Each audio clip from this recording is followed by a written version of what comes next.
Small Business Tuesday, this is Business Success. Welcome to Business Success. I'm Heidi Armstrong. Now, on tonight's program, I'm talking to Josh Swinnerton, who is the creator of the MedAdvisor software platform. The MedAdvisor app is free for consumers and it reminds you to take your medicine. Now, it certainly has been popular and it's had over 300,000 plus downloads, but does this automatically mean that the business model is successful? Soon to be listed on the ASX, we'll be asking Josh to share how you turn a very simple idea into a global business. But we will have more on that later. First, I'm joined by Amanda Campbell and Scott Julian. Now, Amanda and Scott have recently created Nourissh, which is a Melbourne-based health food delivery service. And after finding some investors, they're looking to take their business nationwide, do a bit of scaling. We'll be talking tonight about the challenges of exactly this, scaling a business quickly, and really, how do you go about finding the right business partners so that they will align with your company direction? But to tell us more about Nourissh, I welcome Amanda and Scott. Welcome to the program. Thanks for having us. A pleasure. So I guess to start with, why did you start Nourissh? Well, it all started in 2004 when I was 24 years old, and that's when I was diagnosed with MS. 5 years later, when I was 29 years old, I had an attack that paralysed the entire left-hand side of my body. So I couldn't wash myself or feed myself, and I couldn't walk. However, a wonderful team of doctors, a neurophysiotherapist and a kinesiologist helped me not just walk again, but run again within 6 weeks. So how did that translate to a business? You just thought, oh look, now's the time for me to start a business? Well, that prompted me to then go home, and I was so grateful to have my mobility back. However, I still didn't feel 100%. Yeah. I mentally didn't feel like myself. I was tired. I was lying down half of the day and I had many MS symptoms. So this led me to research and go back to study, and I learned all about the mitochondria in our cells and their deficiency in autoimmune disease. And what I discovered was the best way to feed the mitochondria and nourish it again and maximise brain and gut health was by eating real quality, good whole food. And that's how it all started. So what were you doing before you started Nourissh? What sort of business were you in? I used to be in the fashion industry, and before that I used to sing with my twin sister. Oh, there you go. A little bit of a change. Difference, yeah. A little bit of a change. Definitely. So who do you target this at now? Do you target this food delivery service for people who are in critical health positions already? It all started that way, exactly. And being ill myself back then, it was very hard to adopt this way of preparing your meals and eating properly. But as a sports kinesiologist, which is what I do now as well, I also came across other people that were time poor, such as professionals, new mums and dads, singles, couples, homes, rehabilitation centres, hospitals. I could go on. Right, and Scott, you came at this business with a different angle, so you've come to putting on the business hat, is that right? So my background's very much in tech startups. So I sort of have worked traditionally on really, really big sort of tech startups that are sort of fairly global. So food is a natural transition to absolutely. make. No, and look, and Amanda came to me and said, this is what I want to do. This is where I think there's a real opportunity to help people. And I said, you know what, I think there's actually really good timing from a business point of view. I think people are getting pretty sick of having pretty crappy kind of fast food, and sort of tastes are changing. And so we kind of put our heads together and said, hey, look, we think we can do something really interesting here. We can do really healthy food in a convenient way for a bunch of people. It sounds interesting because you say your background is tech startups, and this sounds almost like small business. Do you see it that way, or do you see it differently? So I personally... Have I asked? No. Really good question. I personally see it very differently, because I think that the vast majority of the startups in this food space are started as small businesses. They're people who are really passionate about food. They have their own kitchen and they usually cook it themselves. Yeah. And I think that where we're coming from is saying, actually, well, look, lots and lots of people eat. It's the second largest household expenditure after actual accommodation, mortgage. Everyone's looking for a better way to get good food quickly. And so if we actually apply a different mindset, which is essentially a scalable, almost venture-style mindset to food, we can produce a really, really big business. So I think that's where it works really well, is Amanda's got this sort of really strong passion and a great story and a way of making healthy food really approachable.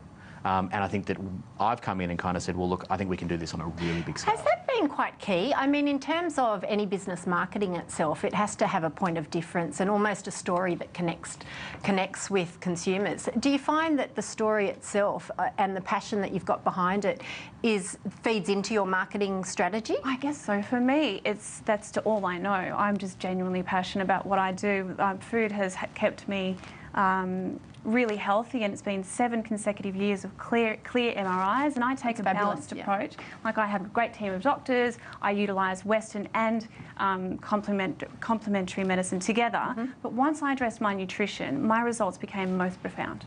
So scaling this business, because at the moment it's Melbourne-based, and you're looking to go national. You've had Vinomofo investing about $250,000 into the business, and you're looking, that's to take it national, is that right? So that was an initial investment, and we kind of... Oh, you're going to hit them up for more? No. Oh, So, that's a good plan. No, so we spent a lot of time working with Justin and Andre at Vinomofo before we took the investment, and sort of one of the formation stories is that Justin and I were sitting on a startup weekend judging panel because of the tech background that I had, and we were sort of basically sitting there talking in the breaks about, you know, all the sort of areas that we were interested in, and I mentioned what Amanda was looking at doing with food, and Justin kind of went, well, actually, funnily enough, we have this gigantic wine business and we're really interested in food. And it marries. Yeah, marries beautifully, and there are many customers now very happy with both companies' products together. And so that's kind of how the business side of it started, is we kind of said, well, look, we think this is a great team here. You know, the 250 grand is nice and it's very useful to get a business started. It doesn't go very far, though, it doesn't. In reality, it doesn't when you're trying to build a big startup.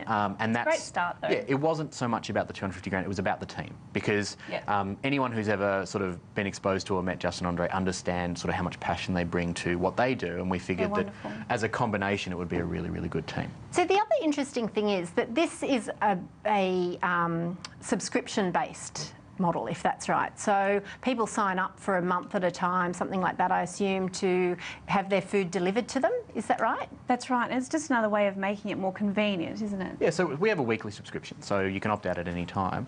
I think subscriptions are really interesting because they're just a financial model about how to make something convenient. So we don't lock anyone into contracts because I think that's a terrible way to do business. You need to be providing a really highly consistent quality product. So how do you keep the loyalty? How do you keep people coming back? Because everybody falls off the wagon. Yep. You have good intentions, and you think, particularly if you're going to be targeting people who are just looking to improve their health generally. Well, the way that we've designed... Like the gym membership. Sounds good at the time. I have a few of those lying around. So the way we've designed Nourish in that way is it is very flexible. So as it is a subscription business, you can opt in or opt out, and there's a rule of Wednesday midnight. And if you choose not to get that Sunday's delivery, which is at the moment we're delivering one day, and that will change, you opt out or you opt in. Hey, I've got a really busy week. I need a private chef to cook for me this week. So private chef.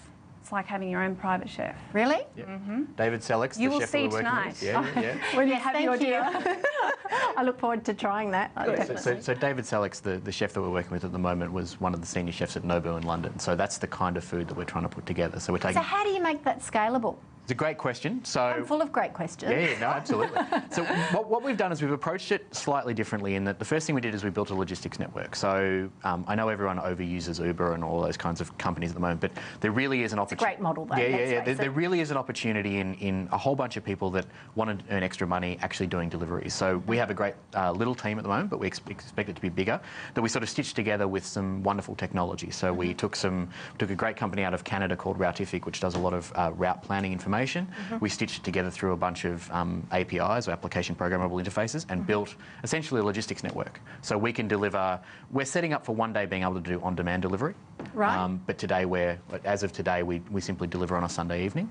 And so we've built a whole system where you get text messages on a Friday giving a 30-minute window, because I don't know what you're like, but one of the things that frustrates me about delivery is you get this 7-hour window and you're like, well, I'm not staying home for 7 hours. That's ridiculous. Telecommunications companies are the worst, aren't without they? naming names, it doesn't matter. I didn't but a 7-hour window is not acceptable. So we give customers a 30-minute window. We say we'll be here. We're running about 97% within that window. And if we're late, it's a couple of minutes. And we berate ourselves for doing that.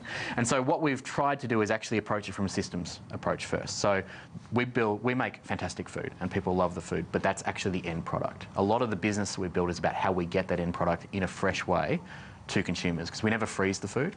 And so we have a really interesting logistics problem where we've got to get wonderful food that's been cooked in commercial kitchens to customers as quickly as possible in a fresh way without ever freezing the food.